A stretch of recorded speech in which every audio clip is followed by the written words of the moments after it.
l'Islande. Donc tout d'abord, je vais commencer par la situation géographique. Donc l'Islande est un état insulaire, à la limite entre l'océan Atlantique et l'océan Arctique. Bien qu'étant culturellement rattaché à l'Europe, géographiquement, il est rattaché au continent nord-américain. Ses plus proches voisins sont donc le Groenland.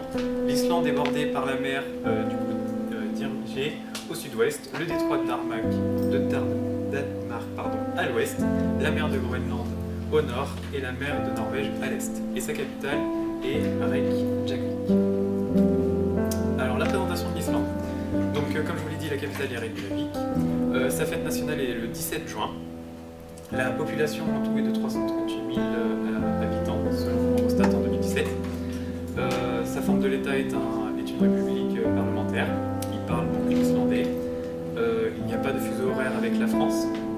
Et donc la devise nationale, je vais vous le dire en français, ça veut dire la nation est construite sur la loi. Donc pour la politique, le nom officiel c'est la République d'Islande. La nature du régime c'est une république parlementaire. Chef de l'État est Uggi Johannesson, donc qui est ici à gauche. Pour la chef du gouvernement c'est Katrín Jakobsdóttir, donc qui est à droite. Et la monnaie c'est la couronne islandaise, donc l'ISK, et le taux de change c'est égal 1 euro est égal à 138,80 ISK. Pour la topographie et l'hydrographie, donc le point culminant de l'île est le volcan, alors excusez-moi de la prononciation, Innadalshnúkul, au sud-est, avec une altitude totale de 2109 mètres. Il y a environ 10% de l'île qui est recouverte de glaciers. Il y a 4 glaciers principaux, donc le Vatnajökull, le Hofjökull, le Langjökull et le Mýrdalsjökull. Donc ces glaciers sont importants car ils sont alimentés par plusieurs rivières et ces rivières offrent une source importante d'électricité. Donc pour le climat de l'Islande, l'Islande possède un climat océanique tempéré soumis à l'influence des vents polaires. Donc grâce au Gulf Stream, ses côtes sud et ouest bénéficient d'une température bien plus clémente en hiver qu'à New York et les températures ne s'éloignent jamais beaucoup de 0 degré. Pour l'histoire, l'Islande, bien que ce soit un pays qui fait 100 000 kilomètres, c'est le pays qui fut découvert le plus tard. Il fut découvert par l'arrivée des Vikings. Et c'est aussi avec cette période que commence véritablement l'histoire de cette île. Donc la colonisation de l'Islande par les Vikings va aussi ramener la découverte d'autres terres par ces fameux explorateurs du Nord, dont le Groenland ou le nord-ouest de l'Amérique du Nord. Pour les coutumes et les traditions, avant de rentrer chez quelqu'un, on enlève ses chaussures en entrant dans la maison. Souvent, un panneau est marqué devant la maison pour vous rappeler.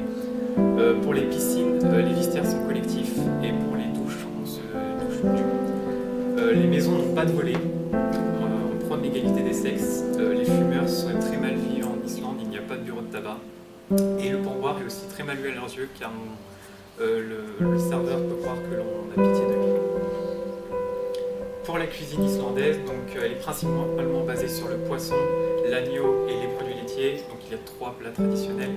Donc le hagal avec du requin donc, qui est ici en haut. Alors excusez-moi pour la prononciation, le poronatpur. Donc c'est un mélange de plusieurs spécialités culinaires en Islande qui est en bas. Et le skir qui est spécialité laitière qui est juste ici. Pour l'administratif en Islande, donc vous pouvez vous rendre en Islande avec un passeport ou un autre document de voyage valide sur toute la durée du séjour pour un ressortissant du pays membre de l'Union européenne. Pour les ressortissants français, le passeport ou la carte d'identité nationale valide toute la durée du séjour sont acceptés. Et pour les autres visiteurs, un visa du Schengen est exigé pour un séjour touristique inférieur à 3 mois. Pour l'économie de l'Islande fait partie des plus florissantes du monde. La monnaie islandaise a été dévaluée pour encourager les exportations. Donc 60% des exportations du pays proviennent des secteurs de la pêche qui représentent 8% du PIB de l'Islande. Ces dernières années, le gouvernement a investi dans le développement des énergies renouvelables en Islande et l'Islande bénéficie d'une popularité accrue depuis quelques années avec le tourisme. Les règles du commerce, donc les Islandais semblent réservés, donc ne vous inquiétez pas s'ils sont assez fermés lors des premiers contacts. Ils devront demander ce que l'on pense de leur pays. Donc dans ce cas-là, il va falloir répondre sur quelque chose de joli de leur pays pour voir comment on s'intéresse du coup à leur pays. Pour la première rencontre, une poignée de main est la façon normale pour saluer les personnes.